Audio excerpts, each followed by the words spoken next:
I give the floor to United Nations Watch. Mr. Chair, history will record that on this day we came here to fight for the conscience of the United Nations. We are days away from this Council's planned reappointment of Special Rapporteur Francesca Albanese for another 3-year term. I've come here today, acting under Article 3 of 8 PRST/2, to request that the Council President convey to all delegates all information brought to his attention of persistent non-compliance by Ms. Albanese with the Code of Conduct pursuant to our letter of today. Ms. Albanese has repeatedly breached her duty to uphold the highest standards of probity, impartiality and good faith, and her duty to show restraint, moderation. Excuse me, there is a point of order. Thank you, Vice President. I'd like for you to please stop the speaker. We're talking about the human rights situation in Palestine and the reports related thereto. We're not talking about specific mandates and a special rapporteur.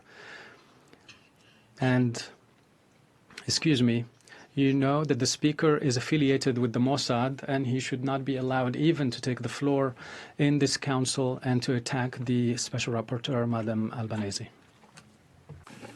The speaker is in fact authorized to represent the NGO in question, which is accredited with the Economic and Social Council. So it's with that in mind that I would give the floor back to the speaker.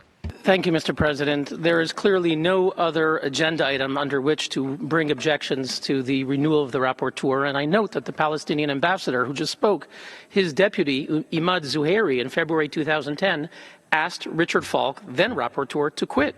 We know that from WikiLeaks cable, documenting that the Palestinian Authority asked Richard Falk to leave. So clearly this is an issue that we can raise. We note that the Dutch government today announced the cabinet does not support Ms. Francesca Albanese's possible reappointment.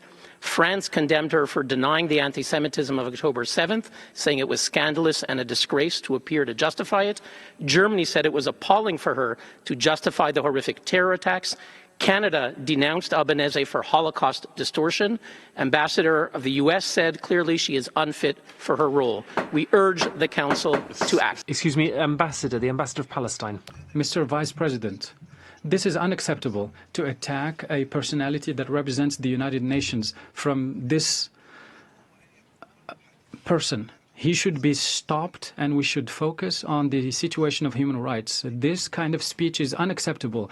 It is your duty to protect and preserve the mandate holders and special procedures. Please stop him. Excellencies, Ambassador.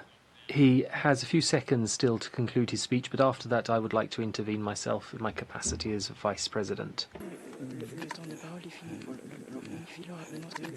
With regard to what has just been said, you observed that disrespectful comments with regard to mandate holders should be avoided, and that we should avoid disrespectful remarks about commissions of inquiry and other bodies representing the Council, and that is unacceptable in the Council. Everybody has the right to express their opinions, but this must be within acceptable parameters in order to ensure that we each respect each other. Any personal attack against anyone should not be made. We must be guided by tolerance in our work in the Council, and I would like to remind you that we must use language which is aligned with the inherent dignity of discussions on human rights issues. Now, having said this, I will continue with the list of speakers and give the floor to the next speaker, the International Organization for the Elimination of All Forms of Racial Discrimination. Thank you, Mr. Vice President. The collapse of Gaza's fragile ceasefire further exposes the harsh truth. This is no longer a war, but the systematic eradication of the Palestinian people.